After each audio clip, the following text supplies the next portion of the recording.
이번 영상에서는 어린이 코피, 어린이가 갑자기 코피가 나는 것에 대한 응급처치와 그 후속 조치에 대해서 설명을 드리도록 하겠습니다. 어린이가 밖에서 뛰어놀거나 혹은 집안에서 놀다가 갑자기 코피가 쏟아지는데 아무래도 멈추지 않는 경우입니다.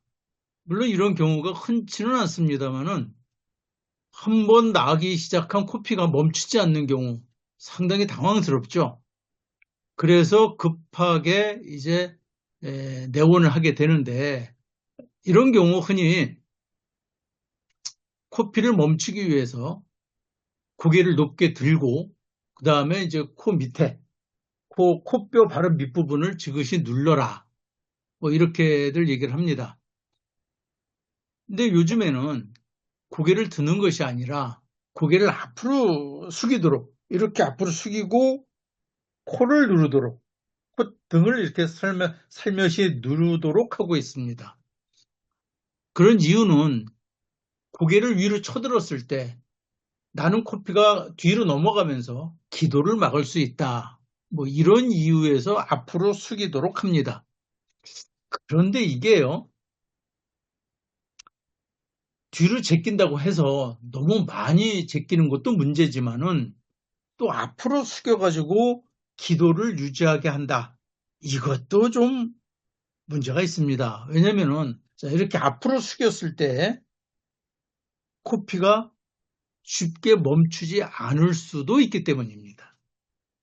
그래서 제 생각에는 똑바로 세워서 콧등을 살며시 눌러주고 있는 것이 코피를 멈출 수 있는 방법이 아닌가, 제일 좋은 방법이 아닌가 이렇게 생각을 해봅니다.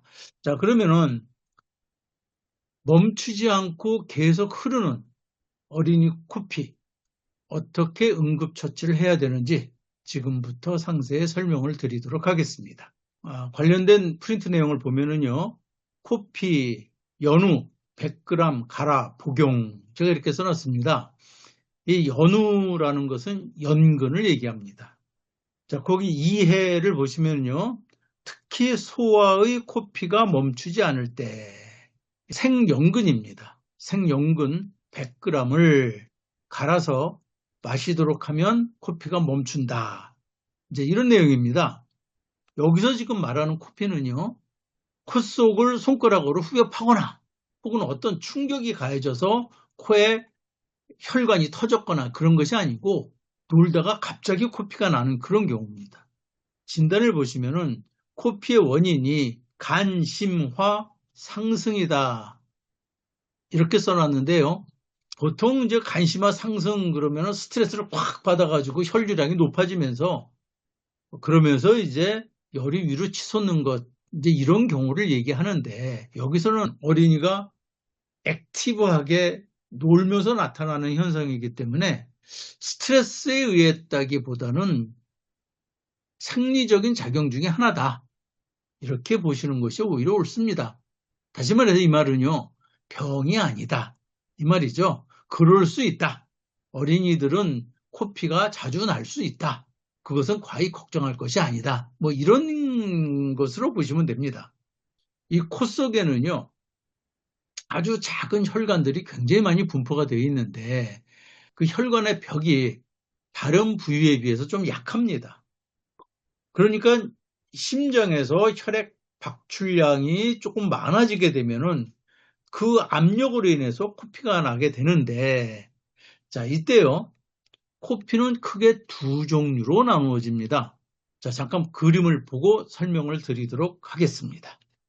자, 여기 그림을 보시게 되면은요, 지금 코피의 호발 부위, 여기 요 앞부분 있죠. 이 앞부분. 우리가 흔히 나는 코피는 여기서 나는 코피입니다. 그러니까 여기가 이제 코뼈가 되겠죠. 코뼈가 되고 이 부분이 연골인데 이 부분을 지그시 누르면 코피가 멈춘다. 이 내용은 이 코의 앞쪽에서 이 부분에서 혈관이 터져서 나오는 코피는 멈추게 됩니다. 자, 그런데 문제는 이 뒷부분, 이 뒷부분에서 나는 코피는 앞으로 나오는 양은 작지만은 목 뒤로 넘어가는 양이 많은 것이 특징입니다. 이 앞부분에 나는 코피는 지혈이 비교적 잘 되지만은 이 뒤쪽에서 나는 코피는 지혈이 어렵습니다. 그래서 코피가 앞으로는 적게 나오는데 뒤로 넘어가는 양이 많다. 이렇게 환자가 호소를 하게 되면은 즉시 뇌혈관 촬영을 해보는 것이 좋습니다. 왜냐하면은 이 뒷부분의 혈관은요, 뇌하고 긴밀하게 연결이 되어 있습니다. 그렇기 때문에 뒷부분에서 혈관이 터졌다는 것은 이 뇌혈관 쪽에도 문제가 발생될 소지가 높다. 다시 말해서 스트로크 가능성이 높다. 이렇게 보셔야 됩니다. 여기서는 그런 경우가 아니고 앞에서 나오는데 멈추지 않는 경우입니다. 처치해서 생연근 100g을 복용시켜라. 그러니까 연근을 사다가 그 연근의 그 마디 부분, 연근 두, 머리 부분은요, 약간의 독성이 있기 때문에 그건 잘라내고 연근의 껍질을 벗긴 다음에 그런 다음에 그걸 믹서로 갑니다. 어린이가 연근을 먹는데 큰 문제가 없을 것 같다 싶으시면 조금 더 많이 한 150g 정도를 갈아도 괜찮습니다. 이렇게 갈아서 즉시 복용을 시킵니다. 연근을 이렇게 100에서 150g 정도를 복용을 시키면은 어린이 코피가요, 비교적 신속하게 멈추게 됩니다. 이것은 연근에 함유된 타닌이라는 성분 때문에 그렇습니다. 자, 이것이 연근이죠. 모든 껍질을 벗긴 것이죠. 자, 이렇게 껍질을 벗긴 상태에서 보관하고 있다가 어린이 코피 환자에게 복용시키게 되는 겁니다. 자, 근데 연근에는요, 타닌 성분이 대단히 많습니다. 이 타닌이라는 성분은 흔히 우리가 얘기하는 수렴작용을 합니다. 뭐든지 이렇게 딱 잡아서 밖으로 새지 않도록 하는 성분이 타닌입니다. 자, 그래서 이 연근은요, 설사를 멈추게 하는 기능도 있습니다. 그리고 이 혈관의 벽을 튼튼하게 만들어주는 기능도 있습니다. 혈관벽 강화에 연근만큼 좋은 음식이 없습니다. 뿐만 아니라 연근은요, 활혈 작용도 있습니다. 그래서 위염이나 위궤양 같이 이렇게 염증에도 연근을 복용하게 되면은요, 상당히 신속하게 증상이 사라지게 됩니다. 자, 이런 연근을 100에서 150g 정도를 코피가 나는 어린이에게 복용시켰을 때, 짧게는 한 5분 정도, 늦으면 10분, 15분 정도 후에는 코피가 완전히 멈추게 되는 경우가 일반적입니다. 이 수렴작용은요, 꼭 코피뿐만이 아니고 북루에서도 상당히 요긴하게 쓰입니다.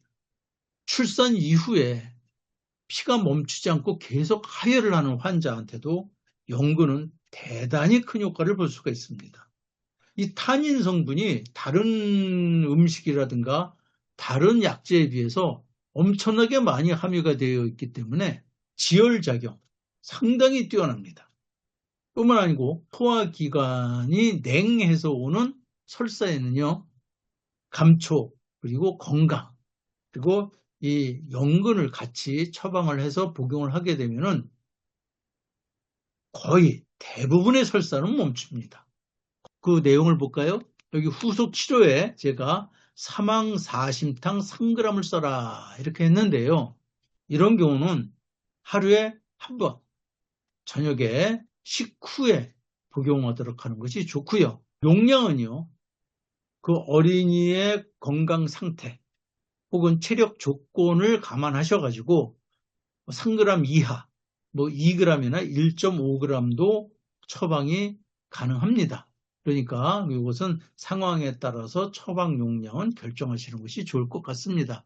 자, 이렇게 해서 하루에 한 번 저녁마다 복용을 하게 되면은요, 어린이가 뛰어놀면서 혈류가 위로 치솟는 이런 현상이 조금 낮아지겠죠. 그래서 코피 증상이 많이 완화가 될 수 있습니다. 물론 이런 어린이한테는 연근을 반찬으로 해서 계속 먹게 하면은 코피가 나지 않도록 하는데 효과가 있겠죠. 자, 여기서요, 중요한 것은 연근을 물속에 오래 담아놓게 되면은 이 타닌이라는 성분은 수용성이기 때문에 이게 녹아내려 버립니다. 그래서 물에 오랫동안 담가 놓지 않는 것이 좋다. 이런 말씀 드리면서 오늘 어린이 코피가 멈추지 않는 경우 어떻게 응급처치를 하고 구속처치를 하는가에 대해서 말씀을 드렸습니다. 감사합니다.